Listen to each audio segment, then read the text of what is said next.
Hi everyone, welcome to my YouTube channel. My name is Srishti and I'm a certified master trainer from NSDC and MEPSC, which is the Professional Skill Council Body of India.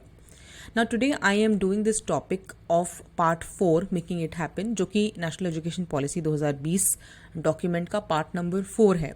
So if you are preparing for any comparative exam जिसमें NEP topic है तो this video is very important for you. So part number 4 की जब मैं बात करूँ making it happen, तो उसमें कौन से इंपॉर्टेंट पॉइंट्स है वो सब डिस्कस होगा, तो आपका प्रिपेयर हो जाएगा पूरा पार्ट.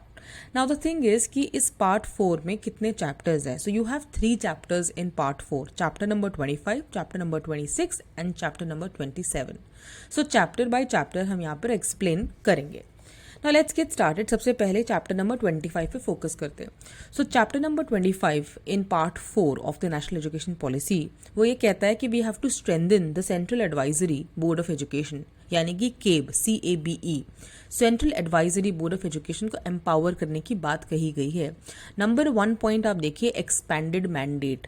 पॉलिसी रिकमेंड करती है that we need to strengthen and empower the Central advisory board of Education to go beyond being a forum for consultation, यानी कि जो central advisory board of education है हम चाहते हैं कि वो कंसल्टेशन के बियॉन्ड अब और भी ज़्यादा पावरफुल हो जाए. तो और भी ज़्यादा पावरफुल कैसे होगी? When this advisory body will be able to develop, articulate, evaluate and continuously revise the vision of education in the country.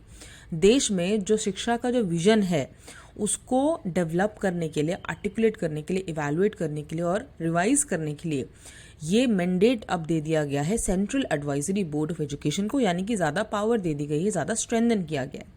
Number 2 point है कोलैबोरेशन एंड ओवरसाइट.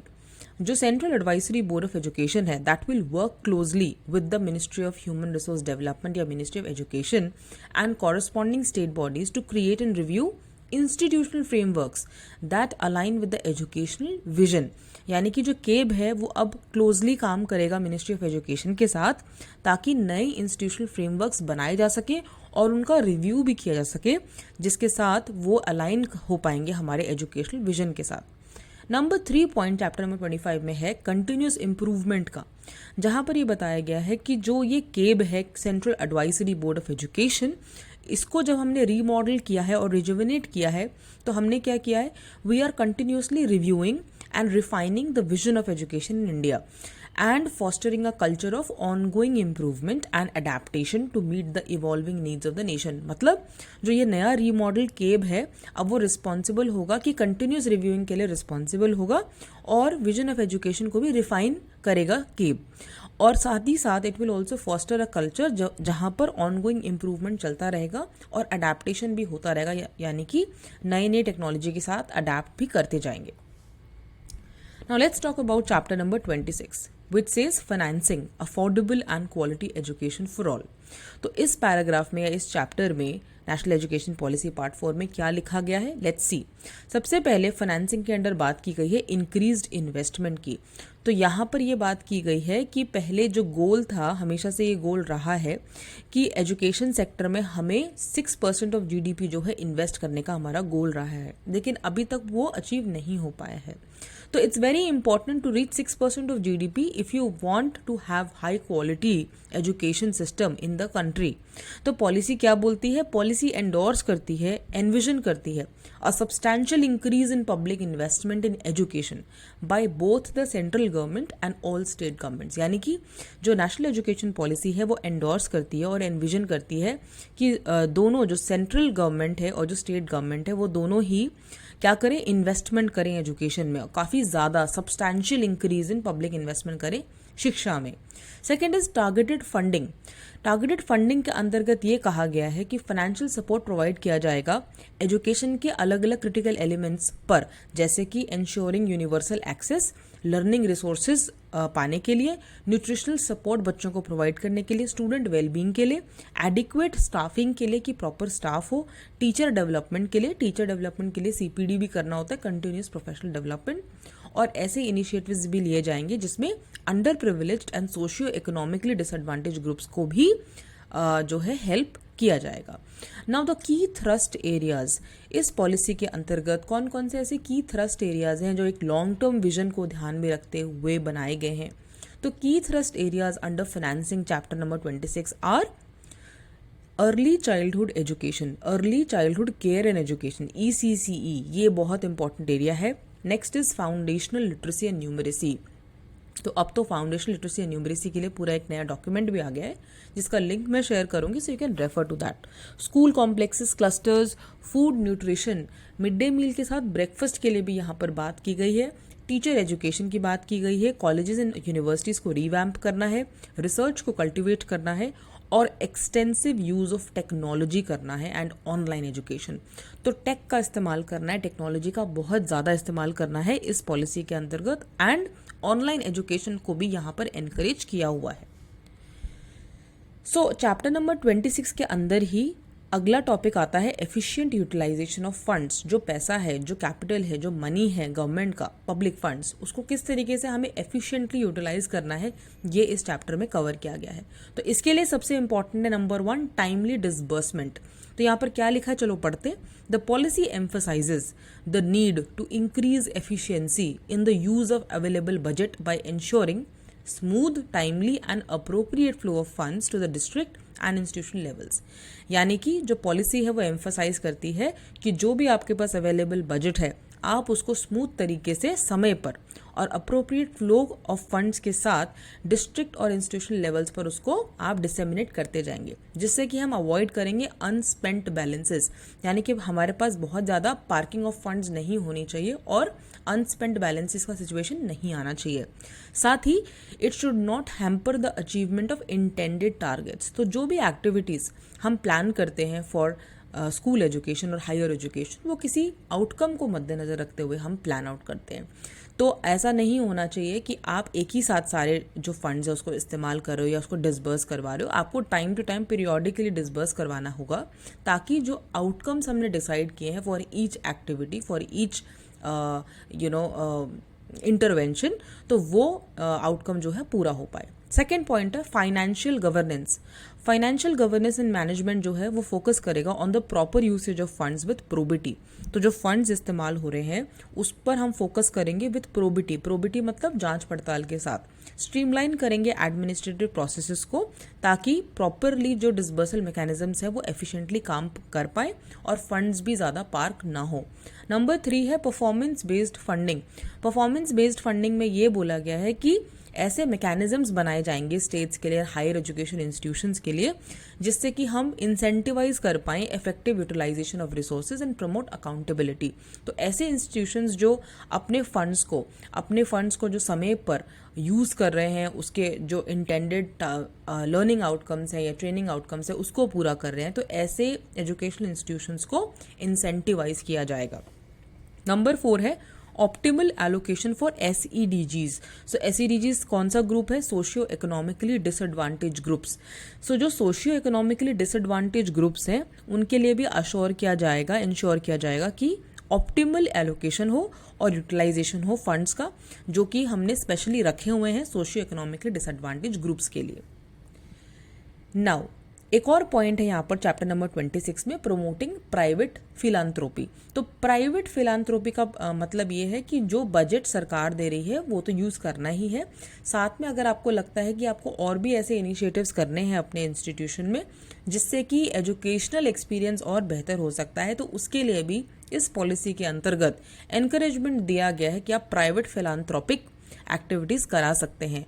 तो जैसा आप स्क्रीन पे देख रहे हो, मैं पढ़ के बताती हूँ। The policy calls for the rejuvenation and active promotion of private philanthropic activity in the education sector, recognizing the potential for additional support beyond public budgetary allocations।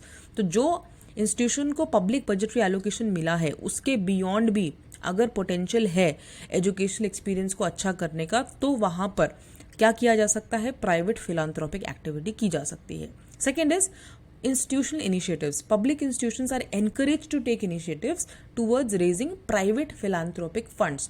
तो पब्लिक इंस्टीट्यूशंस जो हैं वो उनको भी एनकरेज किया जा रहा है कि वो अपने प्राइवेट फिलांथ्रोपिक फंड्स को रेज कर सकते हैं crowd sourcing, crowd funding platforms के जरिए, ताकि वो अपने इंस्टीट्यूशन में एजुकेशनल एक्सपीरियंस को एनहांस कर सके। अगर आपका जो पब्लिक बजटरी सपोर्ट है वो पूरा नहीं हो पा रहा है तो आप इसका भी सहारा ले सकते हैं। Third is transparency and governance. Policy address करती है concerns about the commercialisation of education.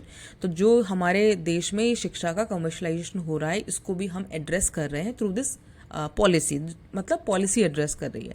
तो कैसे एड्रेस कर रही है? Through a light but tight regulatory approach. मतलब जो रेगुलेटरी अप्रोच है वो लाइट रहेगी लेकिन वो कड़क रहेगी, वो जो है बहुत ही ज़्यादा मतलब कॉन्क्रीट रहेगी, ठीक है। Mandating full public self disclosure of finances, procedures, offerings and educational outcomes. यहाँ पर एक और बात कही गई है कि मैंडेट किया जाएगा कि जितने भी जो भी एजुकेशनल इंस्टीट्यूशंस है वो सेल्फ डिस्क्लोजर करें, यानी कि खुद से डिस्क्लोज करें अपने फाइनेंसेस, अपने प्रोसीजर्स, अपनी ऑफरिंग्स कि आप कौन कौन से प्रोडक्ट्स एंड सर्विसेज लॉन्च कर रहे हैं या फिर आप कौन से प्रोडक्ट सर्विसेज रन करते हैं और कौन से कोर्सेज आप चलाते हैं अपने कॉलेजेस में, अपने स्कूल्स में, और उसके क्या आउटकम्स है। Everything has to be disclosed, ठीक है, so that good governance can take place. Towards the end cost recovery की यहाँ पे बात हुई है कि जो भी नीडी और डिजर्विंग सेक्शंस के लोग हैं उनको क्वालिटी एजुकेशन में ज़्यादा हैम्पर ना हो, उनके पास भी प्रॉपर इक्विटी पहुंचे in terms of education.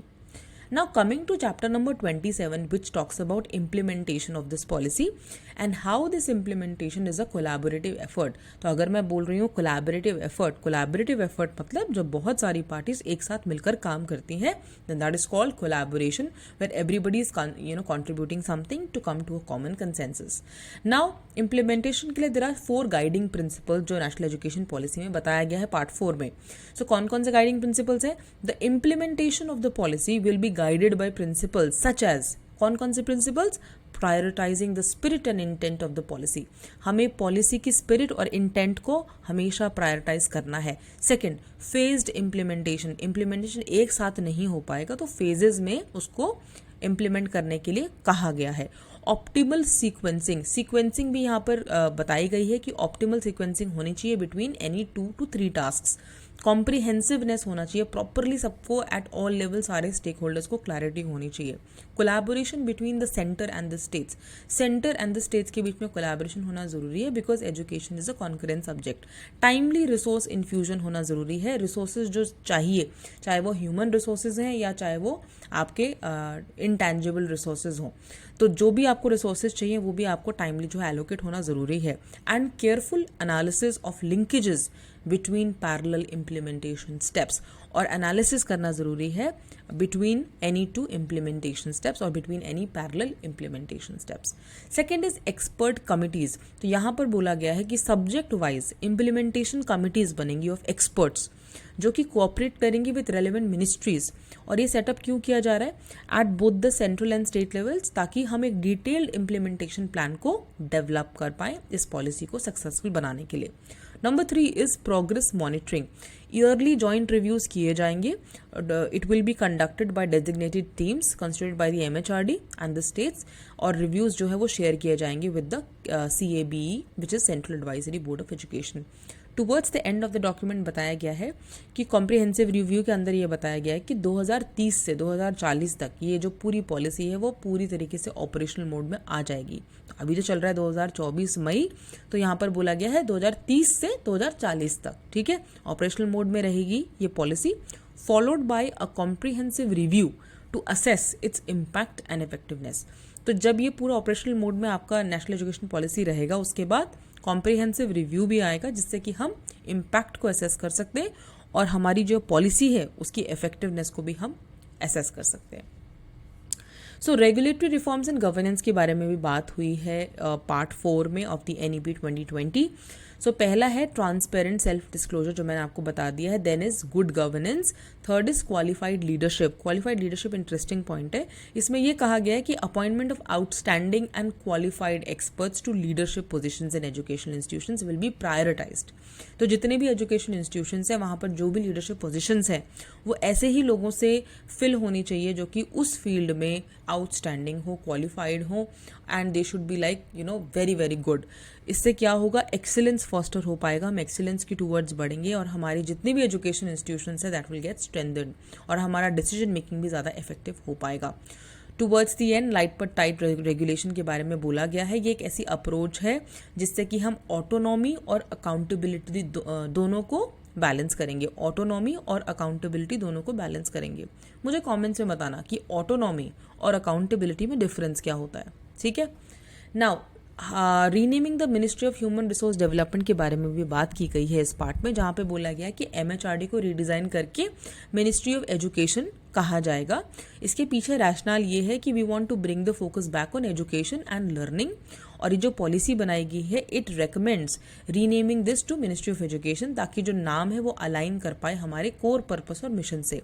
Significance ये है, it symbolises the policy's emphasis on prioritising education as a fundamental pillar of societal development and progress, reflecting the nation's commitment to fostering a robust and equitable education system।